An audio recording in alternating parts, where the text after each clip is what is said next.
ஏண்டி உன்னை எப்ப கிளம்ப சொன்னேன்? இவ்ளோ நேரம் ஆக்கிப்புட்ட. கோவிச்சுக்காதீங்க.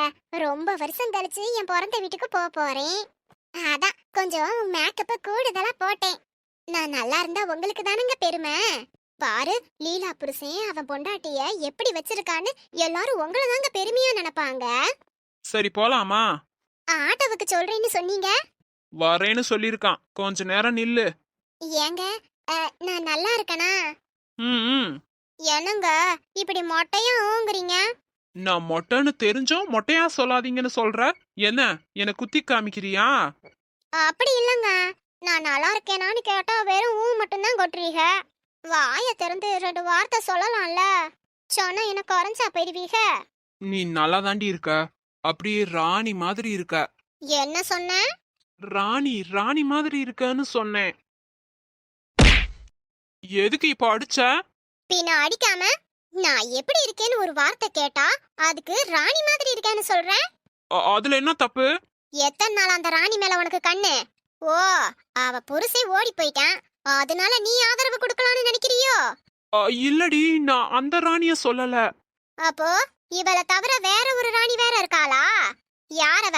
எங்க இருக்கா? எந்த தெரு? உனக்கு அவளுக்கும் எப்பத்துல இருந்து பழக்கம்? இல்லடி, ராணின்னு எனக்கு யாரையும் தெரியாது. இந்த மாதிரி மலுப்புற வேலை என்கிட்ட வச்சுக்காத.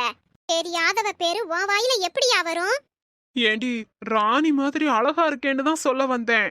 அப்போ உனக்கு அந்த ராணி தான் அழகா தெரியுறாள்ல? இப்படி எல்லாம் பண்ண உன் கூட எப்படி வாழ முடியும்? அதான் ராணி இருக்கால்ல, ஏன் கூட என்னத்துக்கு வாழ்ற? வீட்ல இருந்தாதான் சண்டை போடுற ஆளுகன்னு எங்கேயாவது கூட்டிட்டு போனா போறப்பையும் சண்டையா? கடவுளே, இந்த சந்தேக பேர் வலிக்கிட்ட இருந்து என்னைய காப்பாத்து. ஓடு ஓடு, எங்க ஓடி போற? ராத்திரி சாப்பாட்டுக்கு வீட்டுக்கு தானே வரணும், வச்சுக்கிறேன். அப்படியே அலையிறானுங்க. ஆண்டி, இந்த சாரி எல்லாம் எப்படி இருக்கு? ரொம்ப அழகா இருக்குமா? உன் கலருக்கு இது ரொம்ப அழகா இருக்கும். அண்ணி, இந்த கலர் எல்லாம் உங்களுக்கு பிடிச்ச கலராவில இருக்கு? ஆமா, எனக்கு பிடிச்ச கலராவே தான் இருக்கு. மயூரி, உன் டேஸ்டும் என் டேஸ்டும் கிட்டத்தட்ட ஒரே மாதிரி தான் இருக்கும் போல. ஏதோ ஃபங்க்ஷனுக்கு போறியா? அதுக்காக தான் இத்தனை சாரி எடுத்திருக்கியா? இல்ல ஆண்டி, இந்த சாரி எல்லாமே நான் உங்களுக்காக தான் எடுத்துட்டு வந்தேன். என்னம்மா சொல்ற? இதெல்லாம் எனக்கா? அடேங்க அப்பா, இது உன்னோட விலைய 12,000 இருக்கும் போல. இத்தனை சாரியையும் அன்னிக்காக இவையும் எடுத்து கொடுக்கணும். பணக்காரி தான். சும்மா பார்க்க வந்ததுக்கே காஸ்ட்லியான சேலையெல்லாம் எடுத்துட்டு வந்திருக்கா. ஆண்டி, இதெல்லாம் உங்களுக்கு பிடிக்கலையா? என்னம்மா நீ இப்படி சொல்ற? எனக்காக எடுத்துட்டு வந்திருக்க, எனக்கு ரொம்ப பிடிச்சிருக்கு. ஆனா எதுக்கு இவ்ளோ செலவு பண்ணி எடுத்துட்டு வரணும்? செலவை விடுங்க ஆண்டி, உங்களுக்கு பிடிச்சிருக்குல்ல. விஜய் கிட்ட உங்களுக்கு என்ன கலர்லாம் பிடிக்கும்னு கேட்டு கேட்டு வாங்கிட்டு வந்திருக்கேன். ஆண்டி, நீங்க என்ன மன்னிச்சிருங்க. நீங்களும் விஜய் வீட்ல தான் இருக்கீங்கன்னு எனக்கு தெரியாது. விஜய் உங்களை பத்தி சொல்லவே இல்ல. தெரிஞ்சிருந்தா நான் உங்களுக்கும் சேர்த்தே எடுத்துட்டு வந்திருப்பேன். பரவாயில்லம்மா, இப்ப கூட ஒன்னும் கெட்டு போகல. பக்கத்துல ஏதாவது கடை இருந்தா சொல்லுங்க, நான் போய் எடுத்துட்டு வந்து கொடுக்கறேன். ஐயோ மயூரி, அதெல்லாம் ஒண்ணு வேணாமா. ஒண்ணுக்கு 3 சாரி வாங்கிட்டு வந்து கொடுத்துருக்க. இதுல எது அவளுக்கு பிடிக்குமோ அதை எடுத்துக்கட்டும். என்னடி, இதுல உனக்கு எது பிடிக்குதோ எடுத்துக்கோ, சரியா? சரிங்க நீ. அப்புறம் ஆண்டி, அங்கிள் எங்க? அவரு வெளியில போயிருக்காருமா. இப்ப வந்துருவாரு. இல்ல மயூரி, அவர் இப்ப வந்தறேன்னு சொல்லிட்டு தான் போவாரு.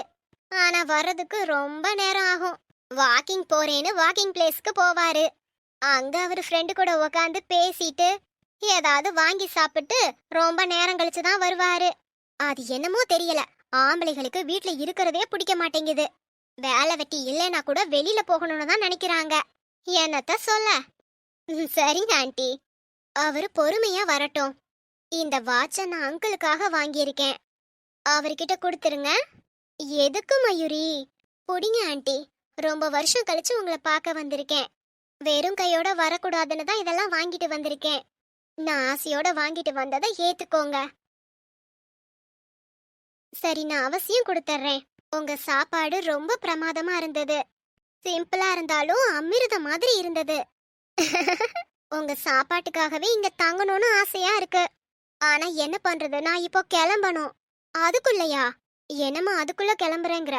ஒரு 2 நாளாவது கூட இருக்கலாம்ல. ஒர்க் இருக்கு ஆண்டி. அப்படியா? சரிம்மா, ஆனா கண்டிப்பா இன்னொரு தடவை வரணும். வந்து 2-3 நாள் தங்கிட்டு தான் போகணும். கண்டிப்பா ஆண்டி. இது ஏன் வீடு. நான் கண்டிப்பா மறுபடியும் இங்க வருவேன். ஆண்டி, நான் சொன்னதெல்லாம் மறந்துடாதீங்க. சேச்சே, நான் எதையும் மறக்க மாட்டேன். எல்லாத்தையும் முடிச்சிட்டு சொல்றேன். நல்லது ஆண்டி, நான் கிளம்புறேன். பார்த்து போமா, நல்லதுதான் நடக்கும். ம். நல்ல பொண்ணு. அண்ணி, என்ன? அது ஒண்ணும் இல்ல. நான் சொன்னதெல்லாம் மறந்துடாதீங்கன்னு அந்த பொண்ணு சொல்லுது. நீங்க நான் முடிச்சிட்டு சொல்றேன்னு சொல்றீங்க. என்ன அண்ணி விஷயம்? அது அதுடி. என்ன அண்ணி, மழுப்புறீங்க போல. அது எனக்கு தெரியக்கூடாதுன்னு நினைக்கிறீங்க போல. இது ஏன் குடும்பம் அப்படிங்கிற உரிமையில தெரிஞ்சுக்கணும்னு நினைச்சேன். நீங்க என்ன அண்ணியமா பாக்குறதா இருந்தா இருக்கட்டும் அண்ணி. எனக்கு எந்த விஷயமும் தெரிய வேணாம். நான் போய் கிச்சன்ல வேலைய பாக்குறேன். நில்லு. உன்கிட்ட மறைக்கணும்லாம் இல்ல, சொல்றேன். மயூரி இருக்கால, அவ ரொம்ப ரொம்ப பணக்கார வீட்டு பொண்ணு. கோடீஸ்வரி, தெரியுமா? பார்த்தாலே தெரியுது அண்ணி. சும்மா பார்க்க வர்றதுக்கு கூட காஸ்ட்லியான சேலை எடுத்துட்டு வந்திருக்கான்னா அவ பரம்பரை கோடீஸ்வரியா தான் இருப்பா. மயூரி விஜய லவ் பண்ணிருக்கா. தளபதி விஜயா அண்ணி? நக்கலா? அவரை பத்தி நான் ஏன் பேச போறேன்? நான் சொன்னது ஏன் மகன் விஜய். நம்ம விஜயவா அந்த கோடீஸ்வர பொண்ணு லவ் பண்ணுச்சு? ஆமாடி, இத அந்த பொண்ணு மயூரியே சொன்னா. இத கேட்டதும் எனக்கு எவ்வளவு சந்தோஷமா இருந்துச்சு தெரியுமா? என்ன லவ் பண்ணி என்ன பிரயோஜனம்? பாலும் நழுவி பால்ல விழுந்திருக்கு. ஆனா அந்த பால் கீழே கொட்டிருச்சே அண்ணி. இல்ல, இன்னும் அது விழல. விழாம மயூரி புடிச்சிட்டா. என்ன சொல்றீங்க? பாரு, மயூரி விஜய லவ் பண்ணிருக்கா. விஜய் தான் முட்டாள்தனமா அவளை வேணான்னு சொல்லிட்டு அந்த பிரீத்திகாவை லவ் பண்ணிருக்கான். விஜய்க்கு கல்யாணம் ஆன விஷயம் கூட மயூரிக்கு தெரியும். அவங்க 2 பேரும் ஒன்னா வாழலன்னு தெரியும். இப்போ மயூரி விஜய் கூட வாழ ஆசைப்படுறா. அப்படியா? ஆமாடி. ஆனா முதல்ல பிரீத்திகாவும் விஜயும் டைவர்ஸ் பண்ணணுமா. அப்படி பண்ண அவ கல்யாணம் பண்ணிக்கிறேன்னு சொல்லிருக்கா. மறுபடியும் பிரீத்திகா இந்த குடும்பத்துக்கு வந்தாதான் போன குடும்பமான திரும்பும்னு நினைச்சு தப்பு கணக்கு போட்டுட்டேன். அது இனி நடக்க வேணாம். மயூரி தான் இந்த வீட்டுக்கு மருமகளா வரணும். யோசிச்சு பாரு, கோடீஸ்வர பொண்ணு நம்ம வீட்டு மருமகளானா அக்கம் பக்கத்து வீட்டுக்காரவங்க எல்லாம் வாயடிச்சு போயிருவாங்க. பணக்கார பொண்ணே நம்ம வீட்டுக்கு மருமகளா வந்தா பிரகாசுக்கு ஈஸியா கல்யாணம் பண்ணிரலாம். ஐயோ, எனக்கு நினைக்க நினைக்க சந்தோஷமா இருக்கு. நான் இப்பவே போய் பாயாசம் பண்றேன். எப்படி? பணக்கார வீட்டு பொண்ணு எதுக்காக டைவர்ஸ் ஆன விஜய் கல்யாணம் பண்ணிக்கணும்? ஒருவேளை அந்த அளவுக்கு லவ் பண்ணிருப்பாளோ? இந்த குடும்பத்தை நாசம் பண்ணலான்னு பார்த்தா நானே ஆச்சரியப்படுற அளவுக்குலாம் எல்லாம் நடக்குது. என்ன நடக்குதுன்னு பாப்போம். முதல்ல விஜய் பிரீத்திகாவை விட்டு கொடுக்கணும். கண்டிப்பா அவன் விட்டு கொடுக்க மாட்டான். இந்த அண்ணி என்னதான் பண்றான்னு பாப்போம். ஹாய் கார்த்திக். ஹாய் பிரீத்திகா, எப்போ வந்த? நான் வந்து ரொம்ப நேரம் ஆச்சு. ஆமா, நீ ஏன் லேட்டு? விஜய் கூட வந்தேன், அதான் கொஞ்சம் லேட் ஆயிடுச்சு. விஜய் உன் கூட வந்தாரா? ஏன் ஏன் இவ்வளவு ஆச்சரியமா கேக்குற? இல்ல, எப்ப பாரு அந்த மயூரியை மீட் பண்ணிட்டு தானே வருவாரு. இன்னைக்கு உன் கூட வந்தாருன்னு சொல்ற. நீயும் போய் அவங்கள மீட் பண்ணிட்டு வந்தியா? இல்ல இல்ல, மயூரி ஊர்லயே இல்ல. அப்புறம் பெங்களூர் போயிருக்காங்களா?